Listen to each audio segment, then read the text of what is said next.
Just wanted to make a quick video here about pin options for your G36. As you can see here, I have one of the S5 tactical G36 receivers, which is very interesting. I should probably do a longer video all about this later on.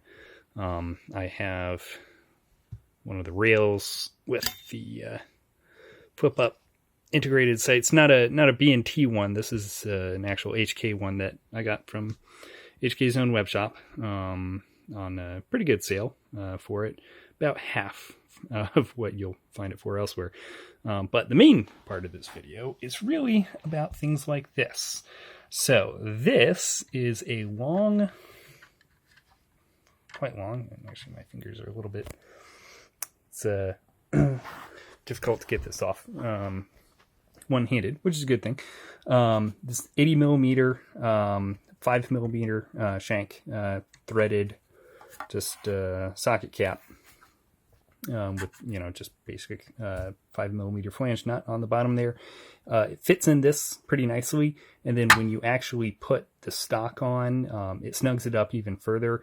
Normally what you would have is a type of roll pin in there. That's long enough for it. Obviously, the benefit of this is you can remove it whenever you want to. This is something you can pick up at Ace Hardware for very cheap, and it's a much nicer option than driving in a roll pin. And it also costs like less than half of the minimum that you will find one of these stock roll pins for. And that's kind of the theme of this. Like, there are a lot of parts on the G36 that are just way overpriced for what they are.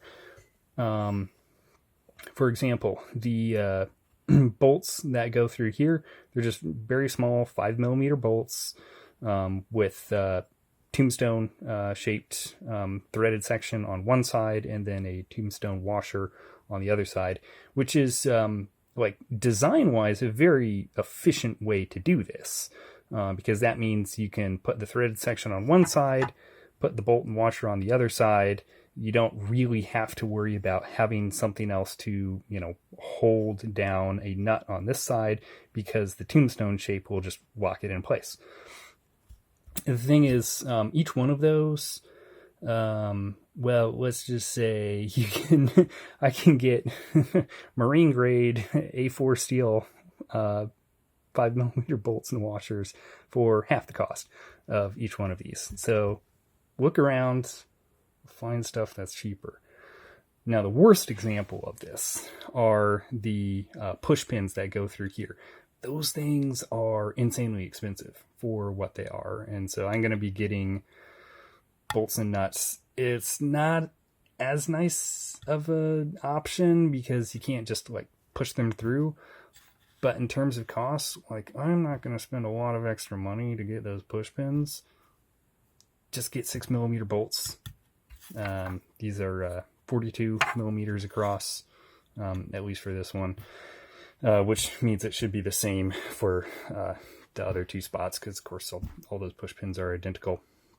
And then finally, right in here for your magazine release, the closest I found for this, this is 5/32. Now I got one that was actually too short, so I'm gonna have to go back to Ace Hardware, but this thing is less than $1. Just to give you an idea of how cheap this is compared to what the official parts would cost you. In addition, doesn't really come off that well on camera, at least not under artificial lighting. But this is a RAL 8000. There you can kind of see the color better there. Actual HK RAL 8000 magwell for G36 mags. This is a RAL 8000 stock from HK Parts. It looks more like a Dijon mustard color rather than actual RAL 8000. RAL 8000 is more of a gold. HK Parts also makes an FDE. Neither of them match this very well. So just a heads up, if you're getting one of these, don't expect it to match. Now, that being said, it's not terrible, and it's pretty nicely made, honestly, compared to at one point I did have a standard black HK made version of these.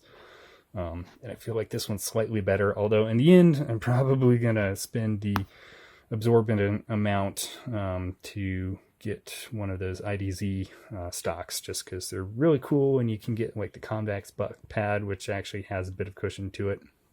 But who knows? Maybe this, simpler, cheaper, and I kind of like it, so maybe I'll stick with that in the end. Anyway, just giving a kind of update on my next project here.